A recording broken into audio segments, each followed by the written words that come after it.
Selamat siang buat kita semua. Kali ini saya akan mempresentasikan hasil tugas saya mengenai pandemi COVID-19. Sebelum saya mempresentasikan hasil tugas saya, izinkan saya memperkenalkan saya. Nama saya adalah Elsa Nurjahan. Saya adalah salah satu dari mahasiswa Antropologi dan tingkat 1 semester 2. Adapun materi yang saya bahas pada topik ini yang pertama adalah yaitu mengenai pengertian. Slide-nya saya ganti dulu. Tentang pengertian, virus corona adalah virus yang menyerang sistem pernapasan. Penyakit karena infeksi virus ini disebut dengan COVID-19. Pandemi adalah penyakit yang menyerang ataupun yang menyebar secara global meliputi area geografis yang luas. Yang selanjutnya, dampak pandemi COVID-19.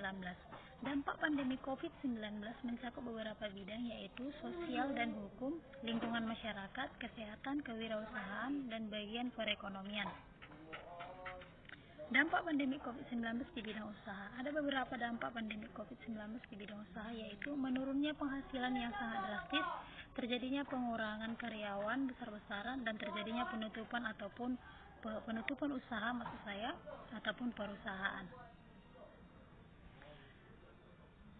Selanjutnya, dampak pandemi virus corona mengguncang perekonomian Indonesia. Gelombang pemutusan hubungan kerja alias PHK juga tak dapat terelakkan. Berdasarkan data Kementerian Ketenagakerjaan per 16 April 2020, ada sekitar 1,9 juta pekerja yang di PHK dan dirumahkan. Badan Kebijakan Fiskal BKF, Kementerian Keuangan, bahkan angka pengangguran di Indonesia akan semakin memburuk. Berdasarkan hasil simulasi dampak COVID-19 yang dibuat pemerintah, BKF memprediksi angka pengangguran bisa bertambah sekitar 2,9 juta sampai lebih dari 5 juta orang. Sungguh besar ya. Oke. Yang selanjutnya, berbagai perusahaan ternama di Indonesia pun sudah mengakui secara terbuka soal adanya langkah merumahkan hingga melakukan PHK karyawan, mulai dari gerai retail raksasa seperti Ramayana dan Matahari hingga startup unicorn Traveloka. Ini salah satu juga ada juga yang mengakuinya, yaitu kayak PT KFC gitu dan Matahari juga. Oke, yang selanjutnya, dampak pandemi COVID-19 di perusahaan ternama. Yang pertama di sini yang saya jelaskan yaitu pada KFC, pada perusahaan KFC ya. Pemegang lisensi KFC Indonesia, PT Fast Food Indonesia, yang mengaku telah menutup sekitar 97 gerai lantaran adanya penutupan pusat-pusat perbelanjaan karena penerapan PSBB. Perseroan menyampaikan bahwa terdapat 97 gerai yang ditutup karena mal ataupun plaza dinyatakan harus tutup karena dampak COVID-19, di mana hal tersebut juga dialami oleh tenan ataupun penyewa yang tutup tersebut. Hal ini terjadi di berbagai kota di Indonesia, bukan hanya di Jakarta, ujar Direktur Fast Dalimin Juwono. Dengan banyaknya gerai yang ditutup dan terbatasnya operasional gerai lain, Dalimin juga menampik bahwa perseroan melakukan penyesuaian beban upah kepada pegawai selama periode wabah COVID-19. Penyesuaian beban upah tersebut dilakukan dengan mekanisme penurunan dan penundaan beban upah yang bervariasi dengan penurunan terbesar dari tingkat manajemen senior atas, ujarnya. Selain itu, perseroan juga melakukan penyesuaian penyebaran THR dengan mekanisme penurunan dan penundaan yang bervariasi. Dalimin mengklaim penurunan terbesar pada tingkat manajemen senior ke atas, sedangkan untuk karyawan yang bekerja di seluruh level, manajemen FAS mengatakan tidak akan mengenakan pemotongan upah, namun dikenakan penundaan sebagai kecil pembayaran upah. Selanjutnya, meskipun demikian, FAS juga tidak menampik telah merumahkan ratusan karyawan akibat kondisi yang sulit. Menurut data Solidaritas Buruh Indonesia ataupun disingkat dengan KPSPBI, ada sekitar 450 pekerja KFC yang dirumahkan. Jadi sangat berdampak ya. COVID-19 ini sangat berdampak buruk bagi perusahaan-perusahaan tertentu, sehingga seperti yang sudah kita ketahui banyak karyawan-karyawan yang di PHK, yang dalam arti berarti pengangguran di Indonesia juga semakin meningkat. Dan ini adalah gambar soal situasi perusahaan KFC sebelum terkena dampak COVID-19. Nah, di sini dapat kita lihat pada gambar di sini, keadaan semua masih dalam keadaan ramai pengunjung. Lalu di sini juga saya melampirkan gambar ataupun situasi KFC setelah terkena dampak pandemi COVID-19. Sangat nampak ya perbedaannya. Di sini kelihatan pada gambar ini kelihatan sepi pengunjung. Inilah akibat dampak buruk dari pandemi COVID-19 pada bidang usaha seperti KFC. Di sini juga saya mengambil pada materi maksud saya Matahari, pada Matahari. Manajemen PT Matahari Department Store Tbk memutuskan untuk menutup sementara seluruh gerai secara nasional. Keputusan manajemen ini bertujuan untuk mencegah meluasnya pandemi COVID-19 dan juga mendukung gerakan nasional di rumah aja.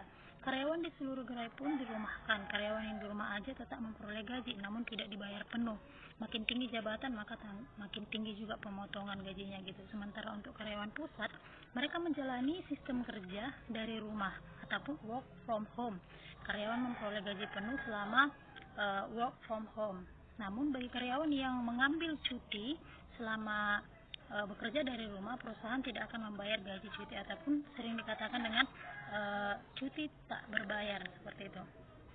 Dan inilah gambar yang bisa saya ambil yang pada lingkaran ini adalah contoh dampak pandemi COVID-19, sedangkan gambar yang satu lagi yang kotak itu adalah gambar yang sebelum sudah ramai gitu ya, ramai pengunjung, dan ini adalah tidak ramai pengunjungnya. Ini artinya ini juga salah satu membuktikan bahwa memang sangat besar dampak pandemi COVID-19 ini pada perusahaan-perusahaan tertentu. Lalu cara perusahaan mengatasi pandemi. Cara perusahaan mengatasi pandemi saat ini baik masalah produk serta ketenaga kerjaannya sebagai berikut. Ada Direktur Fast Food Indonesia Dalimin Juwono menuturkan strategi usaha perseroan untuk dapat mempertahankan dan meningkatkan kinerja keuangan dengan tetap membuka sejumlah gerai KFC. Meski demikian, perusahaan tetap mengikuti himbauan pemerintah, yaitu melayani transaksi take away, ojek online, home delivery, dan drive-thru.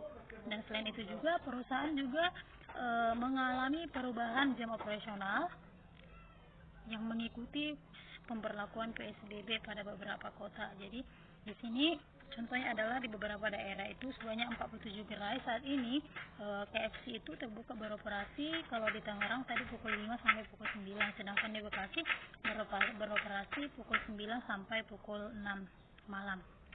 Lalu perusahaan dan serikat pekerja PT Fast Food Indonesia memastikan untuk menghindari PHK karena karyawan yang dirumahkan tersebut akan tetap mendapatkan upah sesuai dengan penyesuaian besaran dan cara pembayaran upah sesuai dengan dialog yang kesepakatan antara manajemen perseroan SPFFI Pungkas Daliman. Jadi di sini perusahaan itu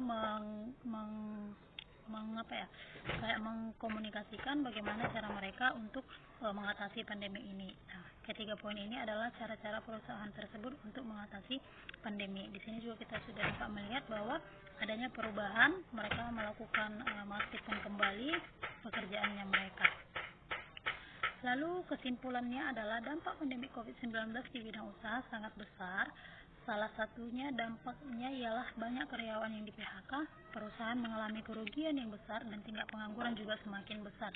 Nah, di sini juga saya ingin menambahi bahwa memang benar kalau dampak pandemi COVID-19 ini sangat berpengaruh pada ekonomi di Indonesia. Salah satu tadi di perusahaan-perusahaan seperti yang kita ketahui banyak karyawan-karyawan yang di PHK sehingga membuat tingkat pengangguran yang tinggi. Bahkan karyawan-karyawan tersebut juga banyak yang dirumahkan, mereka tidak memperoleh gaji gitu.